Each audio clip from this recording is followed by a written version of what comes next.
ரகுவும் கலாவும் பல ஆண்டுகளாக காதலிச்சு திருமணம் செஞ்சுக்கிட்ட தம்பதிகள். அவங்களுக்கு ஒரு பெண் குழந்தை பிறந்தது. அந்த பெண் குழந்தை இப்போ ஸ்கூலுக்கு போயிட்டுருக்குது. அப்போ தான் காலையில் பரபரப்பாக நம்ம ரகு ஆஃபீஸுக்கு கிளம்பலாம் அப்படின்னு சொல்லிட்டு குளித்து முடிச்சுட்டு ஆஃபீஸுக்கு டைம் ஆச்சு, இன்னும் பேக் எடுத்துகிட்டு வரலையா, என்ன பண்ணிகிட்டு இருக்க கலா, வா சீக்கிரம் அப்படின்னு சொல்லி கலாவை கூப்பிட்றாரு. அப்போ ரகு கூப்பிடும்போது கலா என்ன பண்ணுறாங்கன்னா, இருங்க கொஞ்சம் அவசரப்படாதீங்க, பிள்ளை கிளம்பிகிட்டு இருக்குது, வெயிட் பண்ணுங்க கொஞ்சம் அப்படின்னு சொல்ல உடனே வந்து பார்த்திங்கன்னா பிள்ளையை கிளப்பி விட்டு, இந்தாங்க உட்கார வச்சுட்டு மதியத்துக்கு டிஃபன் பாக்ஸில் லஞ்ச் வச்சுருக்கேன், மறக்காமல் சாப்பிட்ணுன்னு சொல்லிட்டு குழந்தைய அந்த கணவரோட ஸ்கூட்டரில் உட்கார வச்சுட்டு பார்த்து பத்திரமா போயிட்டு வாங்கன்னு சொல்லி அனுப்பிச்சி விட்டுறாங்க. இது இவங்களோட ரொட்டீன் வாழ்க்கை. டெய்லி இதே மாதிரியே தான் ஆஃபீஸ் போகும்போது ஸ்கூலில் கொண்டு போயிட்டு தன்னுடைய குழந்தைய ரகு விட்டுட்டு திருப்பி வரும்போது அதே மாதிரியே கூட்டிகிட்டு வந்துடுவார். நல்ல நார்மலான ஃபேமிலி தான், போதிய அளவு வருமானமும் கிடச்சிக்கிட்டு இருக்குது. இந்த நார்மலான ஃபேமிலி இப்படி ரன் பண்ணிகிட்டு இருக்கிற சமயத்தில் திடீர்னு ஒரு துரதிருஷ்டவசமான சம்பவம் நடக்குது. காலையில் ரொம்ப நேரம் ஆகியும் ரகு எழுந்திருக்கவே இல்லை. என்ன இது, எப்பயுமே நேரத்தில் எழுந்துச்சி ஆஃபீஸ் கிளம்புவார், இன்றைக்கி என்னாச்சு ரொம்ப நேரம் ஆகியும் தூங்குது, இன்றைக்கி ஞாயிற்றுக்கிழமை கூட இல்லையாச்சு, ஏன் இப்படி தூங்குறாருன்னு சொல்லிட்டு மனைவி போயிட்டு ரொம்ப தட்டி எழுப்பி பார்க்குறாங்க, எழுந்திருக்கவே இல்லை. அதுக்கப்புறம் தான் அவர் இறந்ததை உறுதி செஞ்சுட்டு கத்தி கதறி பயங்கரமாக அழுகுறாங்க அந்த கலா. என்னடா பண்ணுறது, நம்ம புருஷனை வந்து இப்படி இழந்துட்ட மாட்டுக்கு அப்படின்னு சொல்லிட்டு. என்னாச்சுன்னா, அவருக்கு தூக்கத்திலே மாரடைப்பு வந்து தூக்கத்திலே இறந்து போயிருக்காரு, நல்ல மனுஷன் போல். இப்போது அந்த பொண்ணு என்ன பண்ணுது, தன்னுடைய புருஷனை அடக்கம் பண்ணிடுது. அடக்கம் பண்ணதுக்கப்புறம் வந்து தன்னுடைய குழந்தைய தானே தான் படிக்க வைக்கணும், இனிமேல்கிட்ட வந்து நம்ம சும்மா இருக்கக்கூடாது, என்ன பண்ணலாம் அப்படின்னு சொல்லிட்டு தான் ஒரு விதவை அப்படின்றத வந்து எல்லாத்துக்குமே இனிமேல்ட்டு தெரியும். அதனால் இனிமேல்கிட்ட நம்ம கொஞ்சம் ஜாக்கிரதையாகவும் இருக்கணும், ஏன்னா ஆம்பளைங்க நிறைய பேர் நம்மளை தப்பான நோக்கத்துலையும் பார்க்கறதுக்கு வாய்ப்புகள் நிறையவே இருக்குது அப்படின்னு சொல்லிட்டு சரி என்ன பண்ணலாம் அப்படின்னு சொல்லிட்டு உடனே யோசித்து பார்த்துட்டு தனக்கு தெரிஞ்ச சமையல் வேலை மட்டும்தான், அந்த சமையல்லையே என்ன பண்ணலாம் அப்படின்னு சொல்லிட்டு பக்கத்தில் வந்து ஒரு புளிய மரம் இருக்குது. அந்த புளிய மரத்துக்கு கீழே வந்து பார்த்திங்கன்னா டிஃபன் கடை போடலாம் அப்படின்னு சொல்லிட்டு ஒரு முடிவு பண்ணுறாங்க. காலையிலையும் நைட்லேயும் வந்து டிஃபன் கடை போடுற மாதிரி வந்து ஒரு ஐடியா பண்ணியிருக்காங்க. காலையிலேயே வந்து பார்த்திங்கன்னா டிஃபன் கடை போட்டுட்டு அந்த வேலையிலே வந்து பார்த்திங்கன்னா பிள்ளைய ஸ்கூலுக்கும் அமுச்சு விட்ருவாங்க. எல்லாம் ரெடி பண்ணி அமுச்சு விட்டுட்டு இங்கே கடையையும் வந்து பார்த்துக்குவாங்க, பக்கத்தில் தான் வீடு.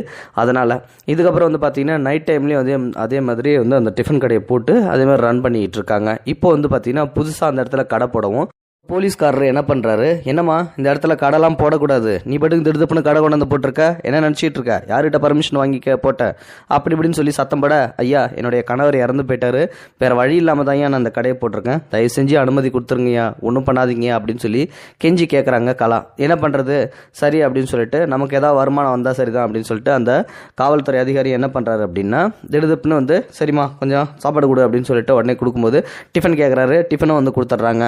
சரின்னு சொல்லிட்டு சாப்பிட்டு பார்த்தா ரொம்ப டேஸ்ட்டாக இருக்குமா, இனிமேல்ட்டு நான் உன் கடையில் தான் டெய்லி சாப்பிடுவேன் அப்படின்னு சொல்லிட்டு நைட் ஆனால் என்ன பண்ணிடுறாருன்னா, இவர் வந்துட்டு அப்படியே அந்த கடையை அப்படியே கொஞ்சம் சுற்றி பார்த்துட்டு அப்படியே அந்த கடைக்கு வர்றவங்க போகிறவங்கலாம் அப்படியே கொஞ்சம் பேச்சு கொடுத்துட்டு அப்படியே அந்த கடையிலே உக்காந்துட்டு அப்படியே ஓசியிலே சாப்பிட்டுட்டு இப்படியே டெய்லியும் காசு கொடுக்காமலே போகிறாரு. நம்ம கலாவும் என்ன பண்ணுறாங்க, வேறு வழி இல்லாமல் இந்த போலீஸ்காரரை நம்ம பகைச்சிக்கிட்டோம் அப்படின்னா நம்ம இந்த இடத்துல கடை போட முடியாது, இதுக்கப்புறம் வந்து நம்ம இந்த போலீஸ்காரரை அட்ஜஸ்ட் பண்ணி தான் ஆகணும் மாட்டுக்கு, வேறு வழி இல்லை, என்ன பண்ணுறது, சரி சாப்பிட்டு போட்டோம் அப்படின்னு சொல்லிட்டு விட்டுக்கிட்டே இருக்காங்க. திடீர்னு இந்த போலீஸ்காரர் என்ன பண்ணுறாரு அப்படின்னா, தன்னுடைய வீட்டுக்கும் வந்து பார்சல் வாங்க ஆரம்பிச்சிடறாரு.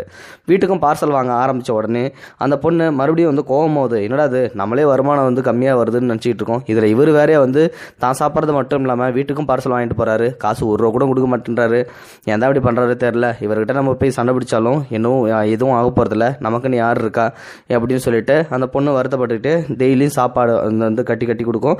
உடனே இவங்களும் இந்த காவல்துறை அதிகாரி என்ன பண்ணுவார்னா, அதை எடுத்துகிட்டு கொண்டு போயிட்டு தன்னுடைய ஃபேமிலிக்கு கொடுத்துட்டு வந்துட்டு இருக்காரு. டெய்லி வந்து காசும் கொடுக்கறது கிடையாது, ஒன்றும் கொடுக்கறது கிடையாது. சரி என்ன பண்ணலாம் அப்படின்னு சொல்லிட்டு அப்படியே கொஞ்சம் வருமானத்தில் கொஞ்சமாக சேர்த்து வைக்கிறாங்க. சேர்த்து வச்சுட்டு ஒரு அமௌண்ட்டை வந்து செப்பரேட் பண்ணி வச்சுட்டு குழந்தைய வந்து மேற்கொண்டு ஒரு இடத்துல படிக்க வச்சு கட்டி கொடுக்கணும் அப்படின்னா நிறைய செலவாகும், அதனால் இப்போதைக்கே வந்து நம்ம பணத்தை வந்து சேர்த்து வச்சிடணும் அப்படின்னு சொல்லிட்டு யோசிக்கிறாங்க. ஆரம்பத்தில் வந்து பார்த்திங்கன்னா கலாவை கல்யாணம் பண்ணிக்கலான்னு கல்யாணம் பண்ணிக்க அப்படின்னு சொல்லிட்டு அவங்களோட சொந்தக்காரங்க ஃபீல்ட்லேயே வந்து சொன்னாங்க. அவங்க எல்லோரும் சொல்லும்போது, எனக்கு என்னுடைய கணவர் தான் உலகம், அவரே போனதுக்கப்புறம் எனக்கு இன்னொரு கணவர் தேவையில்லை, அதனால் நான் வந்து என் தனிமையிலே இருந்துக்கிறேன், என்னுடைய மகளை எப்படி காப்பாற்றணும்னு எனக்கு நல்லாவே தெரியும் அப்படின்னு சொல்லிட்டு சவால் விட்டாங்க. அந்த சவாலுக்காக தான் தன்னுடைய பொண்ணை நல்ல இடத்துல பார்த்து கட்டி கொடுக்கணும், படிக்க வச்சு பெரியாள் ஆக்கி அப்படின்னு சொல்லிட்டு ஒரு வைராக்கியத்தோட இந்த டிஃபன் கடையை ஆரம்பிச்சிருக்காங்க. இன்றைக்கி நல்ல வருமானம் ஓரளவு போயிட்டு இருக்குது தற்சமயத்துக்கு. ஆனாலும் அது பத்தாது, தன்னுடைய குழந்தைய வந்து எப்படியாவது நல்ல இடத்துல கட்டி கொடுக்கணும் அப்படின்னா கொஞ்சம் நகை நட்டு பவுன்லாம் சேர்க்கணும். அதனால் என்ன பண்ணலாம் அப்படின்னு சொல்லிட்டு யோசிச்சு பார்த்துட்டு சரின்னு சொல்லிட்டு சிட்டியில் ஒரு இடம் வாங்குறாங்க. அந்த இடத்த வந்து வாங்கிட்டு அதுக்கப்புறம் அந்த கடனை அடைக்கிறாங்க. அதுக்கப்புறம் அந்த இடத்துல வந்து ஒரு பெரிய ஹோட்டல் ஒன்று கட்டுறாங்க. அந்த ஹோட்டல் கட்டினதுக்கு அப்புறம் வந்து பார்த்தீங்கன்னா அப்படியே ஹோட்டலோட திறப்பு விழா பிரம்மாண்டமாக வைக்கிறாங்க. ஓரளவு பரவாயில்ல, ஒரு பெண்மணியாக இருந்துக்கிட்டு ரொம்பவே வந்து பெரிய ஃபீல்டில் சாதிச்சு இன்றைக்கி நிறைய பேர்த்துக்கு வந்து சாப்பாடு சப்ளை பண்ணுற அளவுக்கு ஒரு பெரிய ஹோட்டலை வளர்த்துருக்காங்க அப்படின்னா மிகப்பெரிய பாராட்டக்கூடிய விஷயம் தான் அப்படின்னு சொல்லிட்டு சொந்தக்காரங்க ஃபீல்ட்லேயே வந்து நம்ம கலாவை பாராட்ட ஆரம்பிச்சிடுறாங்க. சரி அப்படின்னு சொல்லிட்டு நல்லாவே போயிட்டுருக்குது. இப்போ அந்த கடையை வந்து பார்த்தீங்கன்னா ஓரளவு ரன் ஆகிட்டு இருக்குது. இப்போ அந்த ரோட்டு கடை இருக்கு இல்லையா, அந்த ரோட்டு கடையை வந்து நம்ம கலா வந்து அப்படியே ரன் பண்ணிகிட்டே தான் இருக்காங்க. ஆனால் அதை வந்து ஆள் வச்சு ரன் பண்ணுறாங்க. இப்போ தற்சமயத்துக்கு வந்து பார்த்தீங்கன்னா சிட்டியில் ஓப்பன் பண்ண அந்த புது கடையை ஓப்பன் பண்ணிவிட்டு அப்படியே கொஞ்சம் கொஞ்சமாக வியாபாரம் வர ஆரம்பிக்குது. நம்மளால் என்ன பண்ணுறாரு அப்படின்னா இந்த கடையை வந்து சாப்பிட்றதுலேருந்து திருப்பி புதுசாக ஹோட்டல் ஆரம்பிச்சிருக்காங்க அப்படின்னு சொல்லிட்டு வந்து அங்கே தெரிய வருது. ஏன்னா இந்த கடைக்கு சாப்பிட வரும்போது எங்கே இந்த கடையோட முதலாளியை காணோம் அப்படின்னு சொல்லிட்டு அப்படியே பேச்சுவாக்கில் வந்து இந்த காவல்துறை அதிகாரி வந்து விசாரிக்கிறாரு. இங்கே இருந்த அம்மா எங்கே போயிட்டாங்க அப்படின்னு சொல்லிட்டு. அவங்க புதுசாக ஒரு சிட்டியில் இடம் ஒன்று வாங்கி புதுசாக ஹோட்டலே ஒன்று கட்டியிருக்காங்க, மிகப்பெரிய ஹோட்டலு. அந்த ஹோட்டலில் போயிட்டு பாருங்க அப்படின்னு சொல்லிட்டு இந்த பிரான்ச்சுக்காரங்க சொல்லும்போது சரி அங்கே போய் பார்த்துக்கலாம் அப்படின்னு சொல்லிட்டு இந்த காவல்துறை அதிகாரி நேராக அங்கே போகிறாரு. அங்கே போனதுக்கப்புறம் வந்து பார்த்தீங்கன்னா மறுபடியும் வந்து ஓசியிலே சாப்பிட ஆரம்பிக்கிறாரு. இப்படியே ஒரு நாள் 2 நாள் சாப்பிட ஆரம்பிக்கவும் கலாவுக்கு மறுபடியும் கோவம் வந்துடுது. இந்த முறை வந்து நம்ம சும்மாவே விடக்கூடாது, அங்கே தான் சாப்பிட்டு நமக்கு நஷ்டத்தை ஏற்படுத்த பார்த்தாரு அப்படின்னா இங்கேயும் வந்து சாப்பிட்டு நமக்கு நஷ்டத்தை ஏற்படுத்த பார்க்குறாரு. இதுக்கப்புறமும் வந்து இவரை அலோட் பண்ணுறதுக்கு வந்து வேறு இதே இல்லை, இன்றைக்கி வரட்டும் கேட்டுருவோம் அப்படின்னு சொல்லிட்டு வந்து நம்ம கலா யோசிச்சுக்கிட்டே இருக்கா. அப்படியே நம்ம காவல்துறை அதிகாரம் அன்றைக்கின்னு பார்த்து வராரு. ஆனால் அன்றைக்கி கொஞ்சம் டிஃப்ரெண்ட்டாக அன்யூனிஃபார்மில் வராரு. என்ன இன்றைக்கி அன்யூனிஃபார்மில் வராரு, புதுசாக இருக்கே அப்படின்னு சொல்லிட்டு சரி வரட்டும் இன்றைக்கி சாப்பிட்டு காசு கொடுக்காம மட்டும் போட்டும் பாறேன் அப்படின்னு சொல்லிட்டு யோசிச்சுட்டு அப்படியே சாப்பிட்றத வேடிக்கை பார்த்துக்கிட்டே இருக்காங்க. அந்த காவல் அதிகாரியும் வந்து சாப்பிட்றாரு. சாப்பிட்டுட்டு அதுக்கப்புறம் வந்து பார்த்தீங்கன்னா ஏஞ்சி கலா கிட்ட போகிறாரு. கலா கிட்ட போகும்போது வந்து பார்த்தீங்கன்னா இன்றைக்கி காசு கொடுக்காம இருக்கட்டும், என்ன சொல்கிறேன் பாருன்னு சொல்லிட்டு கலாவில் நம்ம கலா உட்காந்துக்கிட்டே வந்து யோசிச்சுட்டே இருக்கும்போது தான் அப்படியே ஒரு பெரிய பண்டலாக எடுத்து கலாவில் வைக்கிறாங்க. அந்த கலாவில் வந்து பார்த்தீங்கன்னா 2,40,000 பைசா இருக்குது. அந்த பைசாவை பார்த்த உடனே இந்தாங்கம்மா இதை வாங்கிக்கிங்க அப்படின்னு சொல்லி சொல்கிறாங்க. என்னாச்சு, நான் வந்து உங்களுக்கு அதிகமாக சாப்பாடு வந்து கொடுக்கவே இல்லையே, 2,40,000 நான் கொடுக்கவே இல்லை, இதில் அவ்வளோ அமௌண்ட் இருக்குது அப்படின்னு சொல்லிட்டு வந்து கலா கேட்க, இல்லைம்மா இது உனக்கு சேர வேண்டிய காசு தான் அப்படின்னு சொல்லும்போது அந்த அம்மாவுக்கு ஒன்றுமே புரியவே இல்லை.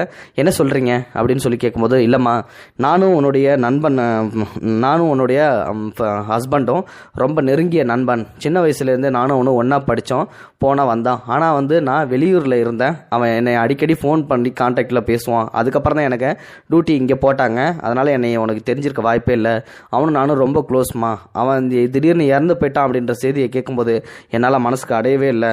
அவன் கடைசி வரைக்கும் என் பொண்டாட்டி பிள்ளைங்க நல்லா இருக்கணும் பார்த்துக்கணும் அப்படின்னு சொல்லிட்டு தான் சொல்லிகிட்டே இருப்பான். அவனுடைய ஆசையை நான் அவங்ககிட்ட பக்கத்தில் இருந்து நான் பார்த்துக்கணும் அப்படின்றதுக்காக தான், வேறு வழி இல்லை. நான் வந்து உன்னுடைய டிஃபன் கடைக்கு வந்து நைட்டுக்கு பாதுகாப்புக்காக தான் வந்து டெய்லி வந்து சாப்பிட்டுட்டு பார்சலும் வாங்கிட்டு போனேன். உங்ககிட்ட வந்து நான் காசு வாங்கியிருந்தேன் உங்ககிட்ட காசு கொடுத்துருந்தேன் அப்படின்னா அந்த இடத்துல எனக்கு யாரும் பயப்பட மாட்டாங்க, அப்புறம் உனக்கு அந்த இடத்துல பாதுகாப்பு இருக்காது, நீ எனக்கு பயப்படுற அப்படின்றத காட்டிக்கிறதுக்காக தான் உங்ககிட்ட நான் காசு கொடுக்காம அப்படியே கெத்து காட்டிட்டு வந்தேன். அந்த இடத்துலையும் வந்து உன்னால் பாதுகாப்பாக இருக்க முடிஞ்சிச்சு, நீ எனக்கு தங்கச்சி மாதிரிமா அப்படின்னு சொல்லிட்டு இது உனக்கு சேர வேண்டிய பணம் தான், என் நண்பனுடைய மனைவி கஷ்டப்படுறதை பார்த்து என்னால் பொறுத்துக்கிட்டு இருக்க முடியாது, இது என்னுடைய சாப்பிட்டதுக்கான மொத்த காசு அப்படின்னு சொல்லிட்டு, ஒரு வருஷமாக சாப்பிட்டதுக்கான காசு அப்படின்னு சொல்லிட்டு கொடுக்கும்போது அப்படியே அந்த பொண்ணு கண்ணீர் விட்டு கதறி அழுது அண்ணா அப்படின்னு சொல்லிட்டு ஓடி வந்து காட்டி பிடிச்சி அழுகுறாங்க. ஸோ அன்பு அப்படின்றது எந்த இடத்துல எப்படி வேணாலும் இருக்கலாம். வெளிப்புறத்து தோற்றத்தை வச்சு ஒருத்தவங்களுடைய செய்கையை வச்சியோ தவறான எண்ணத்துக்கு என்றைக்குமே வந்துடக்கூடாது. பின்னாடி அவங்க நல்லது கூட செய்யறதுக்கு வாய்ப்புகள் நிறையவே இருக்குது. இந்த காவல்துறை அதிகாரி அதுக்கு ஒரு எடுத்துக்காட்டு, சிறந்த எடுத்துக்காட்டு அப்படின்னு சொல்லலாம். இந்த வீடியோ பிடிச்சிருந்தா அப்படின்னா மறக்காமல் லைக் பண்ணுங்கள், உங்கள் ஃப்ரெண்ட்ஸுங்களுக்கு ஷேர் பண்ணி விடுங்க, கூடவே நம்ம சேனலை சப்ஸ்கிரைப். இது போன்ற செய்திகளை உடனுக்குடன் நீங்கள் தெரிந்து கொள்ள மறக்காமல் எங்களுடைய சேனலை சப்ஸ்கிரைப் செய்யவும், கூடவே பக்கத்தில் வரும் பெல் ஐக்கானையும் கிளிக் செய்யவும்.